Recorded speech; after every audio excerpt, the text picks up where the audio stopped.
Assalamualaikum dan selamat sejahtera saya ucapkan kepada Dr. Tara.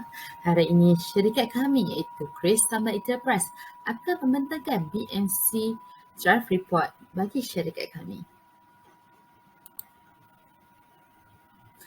Berikut merupakan ahli-ahli syarikat kami yang terdiri daripada 5 orang iaitu Ahmad Faridi Firdaus bin Maulidin, Nur Najah binti Muhammad Hizir, Nur Farawaida binti Jaafar, Nur Izzati binti Irwan dan Nur Atikah binti Asliran.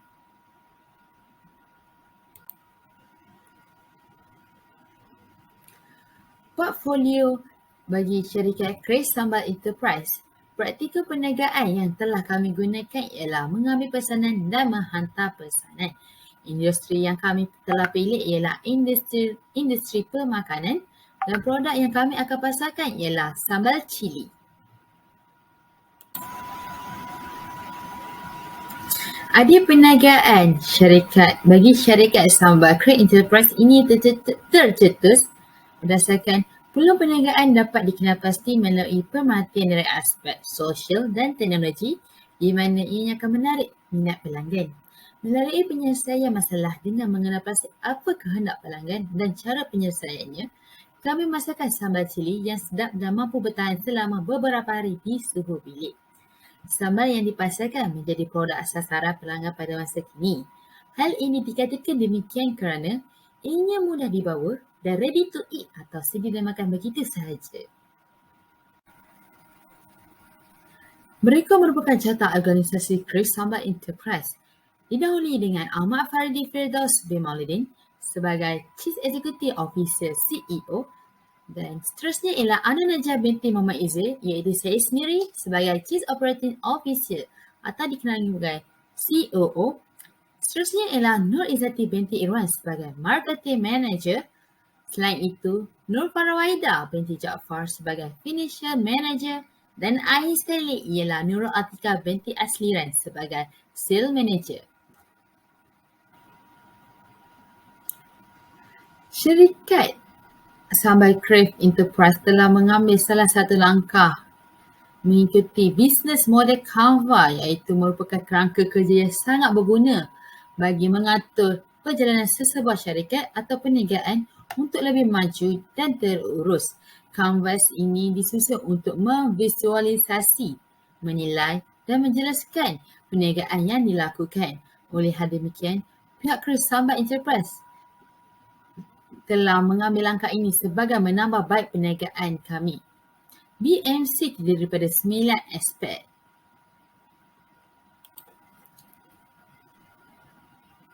Antara salah satunya aspek BMC ialah key partner atau rakan kerjasama. Rakan kerjasama ialah syarikat, pembekal atau pihak luar yang diperlukan bagi mencapai tujuan utama sesebuah perniagaan dan dapat memberikan nilai kepada pelanggan. Antara syarikat-syarikat yang kami telah bekerjasama ialah UMS, Survey dan Pasar Sayur di Kudat. Usaha sama. Perkongsian antara usaha untuk membangunkan perniagaan baru, menjalankan kerjasama dengan perniagaan lain bagi memperoleh peluang. Pembekal pula, perkongsian syarikat Sambal Chris Enterprise bersama pembekal bahan mentah bagi memastikan bahan mentah yang diperolehi berkualiti dan berpatutan.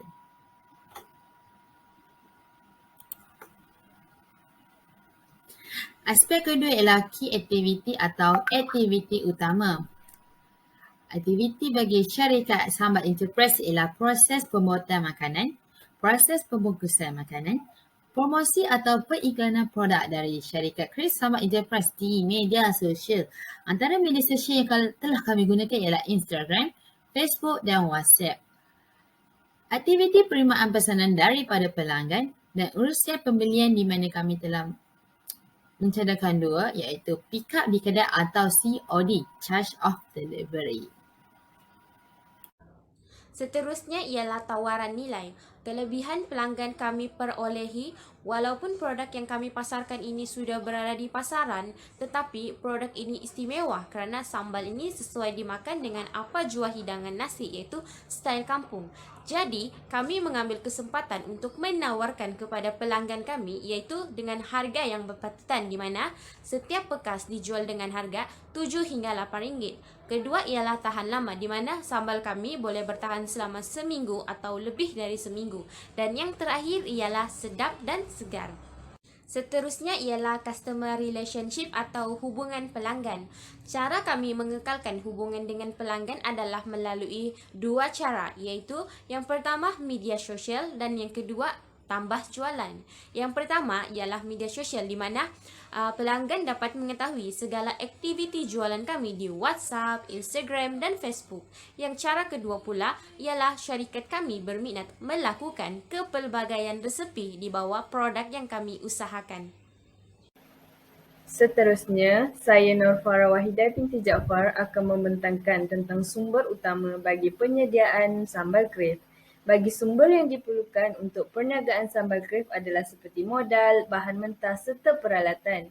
Modal yang digunakan adalah untuk bahan mentah, kos utiliti serta kos peralatan. Modal bagi bahan mentah adalah sebanyak RM100, manakala kos utiliti adalah sebanyak RM47, termasuklah kos penghantaran produk dan gas memasak.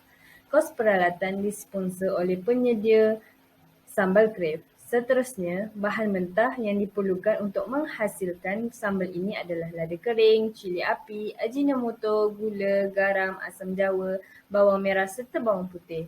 Seterusnya, peralatan merupakan sumber utama juga bagi menghasilkan produk sambal kref ini. Peralatan yang digunakan adalah termasuk telefon bimbit dan laptop. Telefon bimbit dan laptop adalah untuk urusan jual beli dan promosi produk tersebut, manakala bekas plastik adalah untuk pembungkusan bagi sambal kref. Seterusnya, saya akan menerangkan berkaitan dengan rangkaian. Pelbagai cara syarikat kami lakukan untuk mendapatkan pelanggan dan cara yang selalu syarikat kami gunakan untuk mempromosikan produk adalah melalui media sosial. Antara media sosial yang kami gunakan seperti Instagram, page Facebook serta poster secara visual. Antara kebaikan yang kami dapat daripada menggunakan rangkaian ini adalah peniaga dapat berhubung secara langsung dengan pembeli. Peniaga juga dapat memenuhi keperluan para pengguna dengan melihat perkembangan permintaan pengguna dalam media sosial. Slide menunjukkan nama bagi Instagram kami iaitu Kref Sambal serta page Facebook juga Kref Sambal. Poster yang kami lakukan adalah disebarkan melalui media sosial sahaja. Assalamualaikum warahmatullahi wabarakatuh dan salam sejahtera. Baiklah, saya akan bercakap tentang aliran pulangan dan juga modal bagi syarikat kami. Modal yang kami gunakan untuk syarikat kami hanyalah bermula dengan RM100. Dengan RM100, kami dapat menghasilkan 20 kontainer kecil sambal yang kami niagakan. Okey, jumlah modal penghasilan bagi satu unit kontainer sambal tersebut hanyalah dengan RM5. Okey, satu kontainer sambal tersebut kami akan jual dengan kadar harga RM7. Berdasarkan keseluruhannya, bagi penjualan satu unit kontainer kecil tersebut, kami akan mendapat untung sebanyak RM2. Jika dikira secara keseluruhan sebanyak 20 unit kontainer, kami akan mendapat hasil sebanyak RM40. Okey, bagi kos bahan mentah dan juga kos utility serta kos alatan. Okey, bahan yang kami gunakan adalah cili kering. Okey, kos yang diperuntukkan bagi membeli cili kering ini adalah RM10. Selain daripada itu, cili padi kos diperuntukkan adalah RM15. Yang seterusnya adalah bawang ni kami gunakan 3 jenis bawang, iaitu bawang Holland, bawang merah dan juga bawang putih. Kos yang diperuntukkan adalah RM15. Selain daripada itu, serbuk cili juga digunakan. Kos bagi serbuk cili ini hanyalah RM5. Seterusnya, tomato RM5, udang kering RM15, belacan RM10, dan yang terakhir adalah perasa. Okey, perasa ni dia terbahagi termasuk gula, garam, ajinomoto, dan kos diperuntukkan adalah RM20. Bagi kos utility, okey, yang kami gunakan hanyalah gas dan juga pengangkutan. Gas ni berjumlah Rm32 bagi pengangkutan. Untuk penghantaran adalah Rm15. Untuk kos alatan pula adalah Rm20. Spesialnya di sini kami mendapat sponsor bagi kos utility dan juga kos alatan, dan keseluruhannya kami mendapat angka 0 lah bagi kos utility dan juga alatan. Jadi secara keseluruhannya kos kami hanyalah Rm100. Seterusnya segmen pelanggan.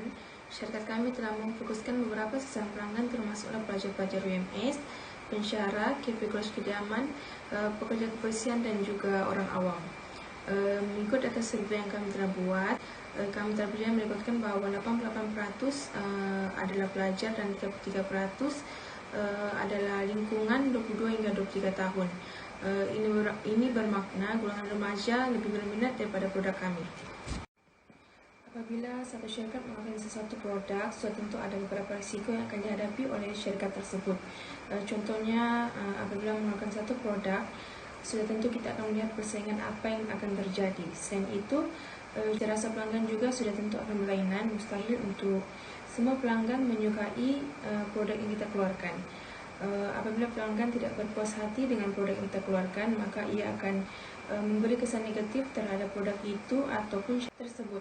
Harga bahan mentah yang tidak stabil juga salah satu risiko yang akan dihadapi oleh satu syarikat apabila ingin mengeluarkan produk. Apabila ekonomi tidak stabil, maka harga bahan mentah juga akan turut terjejas. Kesimpulannya, hasil daripada perbincangan dan keputusan yang dibuat oleh syarikat Crave Sambal bersetuju untuk memasarkan produk makanan yaitu sambal enak dengan harga RM7 per unit.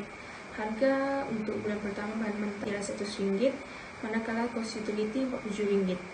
Juran atau modal yang dikenakan bagi kesemua ahli adalah RM30 seorang.